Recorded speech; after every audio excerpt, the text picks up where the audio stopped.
donc toujours dañuy dellu si lu may waxoon keroog rek bataille la bu ñu wax ne du bataille te bataille toujours dafa am stratégie nag day si l'islam nga xam ne daf na ay bataille yu bëri dafa am ñaar yoo xam ne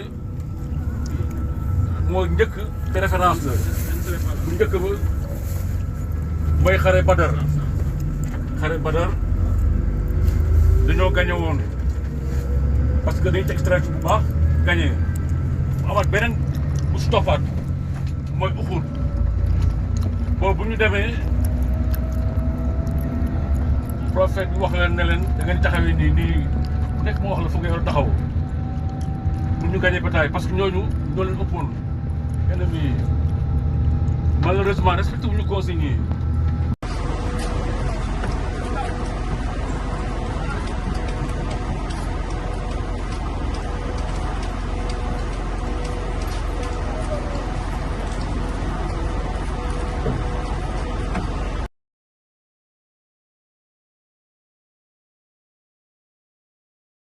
La pression à cette première minute, 6 minutes, 7 minutes. Gouné Mboro qui met la pression sur la défense de Dakar FC. Attention, cette balle récupérée par le buteur Dassi qui met le pied. Dassi peut-être qui va décaler. Mamcher pour le gardien de but. Dans fort de Gouné Mboro qui essaie de mettre le pied. Dans ces premières minutes, 7 minutes, Gouné Mboro, peut-être Prosper Gomis, cette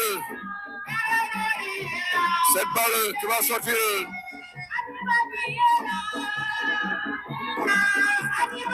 Gouné Mboro qui essaie de faire la différence. On est équipe boo xam ne nag ñaari défaite la benn nul amagu victoire et ñu recevoir des défaites pour génn si. Yoro mën nañu wax ne temps fort de Gouné Mboro. waaw ñoom il fallait que ñu def lii il faut ñu am engagement ñoom bii di baax parce que si deux défaites lañ jógee deux défaites waaw parce que troisième défense moom day indi catastrophe si équipe bi mais ni ñu joué nii ñoom baax na moom mais équipe bi dañoo placé wu ni ñu placé wu li baax na bu ñu leen topp seen ëpp nañ def ndànk rek merci beaucoup Yoro ñi waa Gouné Mboro ñu ngi seen match natation Moussa Lo à la fille ballon Georges de Peyto. C'était vicieux, ce tir de Georges Fallou d'Acosta qui passait du côté gauche du gardien but de Mboro. Une belle réaction, attention, ballon Mohamed Seck. Attention, cette tête peut-être des corner. Serigne Camara peut-être ce corner rentrant. Attention, la balle qui va sortir sur cette tête de Barasek. 11 minutes, le score est de 0 but partout. Dakar FC en déplacement ici à Mboro, département de Tivaouane, région de Thiès. Cette grande ville côtière, agriculture aussi qui fournit en légumes toute la capitale de Dakar, du Sénégal. Zone des Niayes, on peut l'appeler comme ça, Mboro. Ballon pour Gouné Mboro, qui joue bien. Attention, une ouverture, peut-être une belle couverture de Wélé. Il ne se pose pas de questions pour sortir cette balle. 12 minutes de jeu, 13 minutes. Le score est de 0 but partout. Dakar FC en déplacement ici à Mboro. Les joueurs de Mboro qui essaient de mettre 8 minutes, 19 minutes. Le score est de 0 but partout.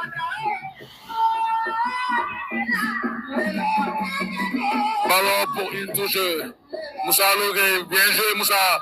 Moussa de Koybaï, Badiane qui va essayer de frapper, mais il y a l'adversaire, le sable. Attention, cette discussion de Serigne Camara.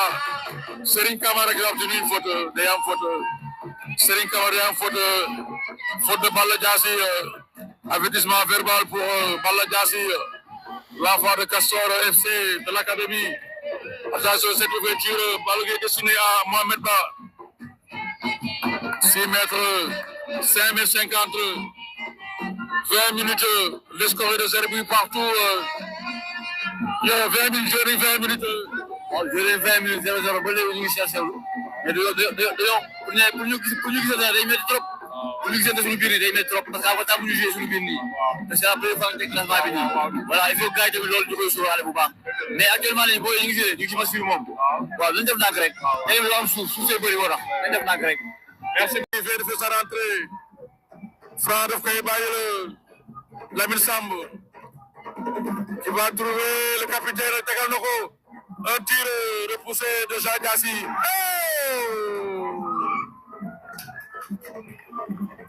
Oh, c'est l'alerte. Cette alerte. C'était le capitaine. C'était le capitaine. Solution Dora qui a monté toute sa classe pour sortir cette balle. Par un changement de KFC aussi. Attention, cette balle. Georges de Koité qui va essayer d'alerter Moussa Logay qui temporise le pied droit pour ouvrir de l'autre côté, mais il n'y avait pas preneur parce que le système dit. Attention, cette balle Abdou qui a failli commettre une trop telle attention. Calmement, Libas met de côté, qui lève la tête, qui prend l'information de côté, Libas met intérieur, qui va frapper. Oh! Cette enveloppe, pied gauche de Libas met, qui frôle le poteau gauche, du carré de Bimodou Diawa. Excellent. Libas qui a en train de faire un match héroïque, ce jeune de Cameroun. Donc, c'est pas un problème pour lui, le sable. Fallait yaro. Alhaji Malik, qui essaie de trouver Kandé. Ballon pour Mamcher, de Kay talonné, bien joué. Attention, c'est le ballon. Mohamed Ba qui tentait de déborder, mais ça n'a pas réussi. Joueur à terre, n'est à l'intérêt, mais signé pour le mettre. Un terrain très difficile. Serigne Camara, c'est pas évident. C'est pas évident de jouer un bon football, de tenir 90 minutes sur ce terrain. Déjà, il y a un premier adversaire. Le premier adversaire, c'est le sable. Le premier adversaire, on va négocier avec le adversaire à deux jours. C'est pas voilà, Alhaji Malick Diallo. Daf koy jox Norbert, daf koy téye Norbert Gomis. Daf koy delloo Norbert. Daf koy génne Blay Norbert. Attention, il faut xale yi ragal naa ne bu si nekkee rek mën nañu am lu ñu bëgg. Souleymane Ba. Peut-être Jules Ba daf koy bàyyi c'était Diassi Diaw qui met la main et qui maîtrise cette balle. Dégagement de Diaw. Ballon. Cheikh Ndiaye qui se pose pas de question. Cheikh Ndiaye. Ballon Arouna Kandé qui va retourner. Arouna Kandé près de la frappe. Contré. Attention. Attention à fair play. Seet leen ko. Arouna Kandé, attention, xool leen ko.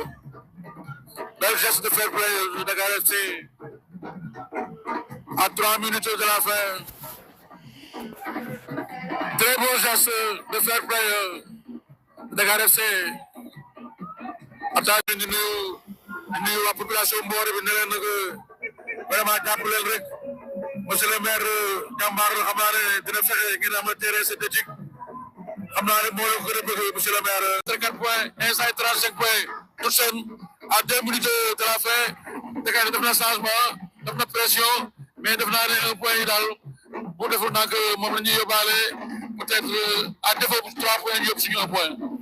waaw vraiment ñu félicité boy yi parce que fii moom match yi métti nga fi football la fois passée ba ñu fi mujjee Mboro daf ñu door 1-0 et tey suñu fi ñëwaatee am fi nul muy 1 point c'est bon mais comme ni nga waxee rek championnat la ñu nekk donc lu bon daal mooy nga am défaite mooy tant que yaa ngi am 1 point wala 3 points c'est bon pour le championnat donc résultat bi c'est positif donc ñu ñaan yàlla au retour ñii moom xam naa ñoo duñ seen morom sax au retour moom duñ seen morom.